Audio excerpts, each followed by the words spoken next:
नमस्कार मित्रांनो, कसे आहात? मजेत ना? मजेतच राहा. तर आम्ही आत्ता आलो आहोत जवळच्या अमेरिकन सुपर मार्केटमध्ये थोडीशी ग्रॉसरी शॉपिंग करायला. चला तर मग तुम्हालाही दाखवते अमेरिकन सुपर मार्केट कसं असतं. अमेरिकन सुपर मार्केटमध्ये एव्हरीथिंग अंडर वन रूफ मिळून जातं. आता ॲपलच इकडे 7-8 तऱ्हेचे आहेत. आम्ही दरवेळी रेड ॲपल घेतो, पण ह्यावेळी म्हटलं ग्रीन ॲपल ट्राय करून बघू. कोणाला गिफ्ट द्यायचं असेल तर फ्रेश बुके देखील इथे तयार करून ठेवलेला असतो.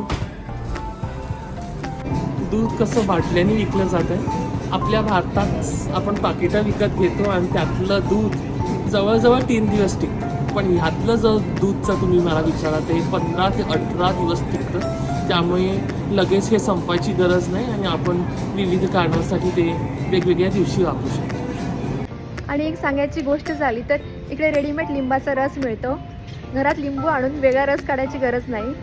आपण डायरेक्टली हा वापरू शकतो आणि हा जवळजवळ 2 वर्ष टिकतो.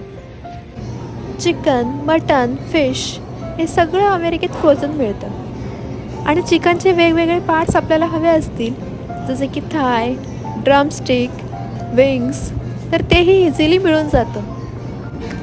तर आम्ही खास करून घरी या 2 कांद्यांचा वापर करतो. आता यांच्यात फरक म्हणजे हा कमी स्ट्रॉंग असतो आणि हा जास्त स्ट्रॉंग असतो. म्हणजे चिरल्यावर ह्या कांद्याने जास्त अश्रू येतात, याने कमी येतात. तर आम्ही जास्त करून हा कमी अश्रूवाला कांदा वापरतो.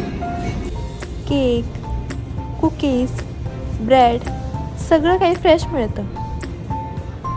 आणि कोणाला जेवायचं असेल तर माफत किमतीत इथे बुफे पण मांडलेला असतो. जर आपल्याला बिलिंगसाठी काउंटरवर जायचं नसेल तर आपण सेल्फ चेकआउट करू शकतो. प्रत्येक वस्तूवर बारकोड असतो आणि तो स्कॅन केल्यावर स्क्रीनवर किंमत येते. मग आम्ही कॅश किंवा कार्डने पेमेंट करू शकतो. तर असं असतं अमेरिकन सुपर मार्केट.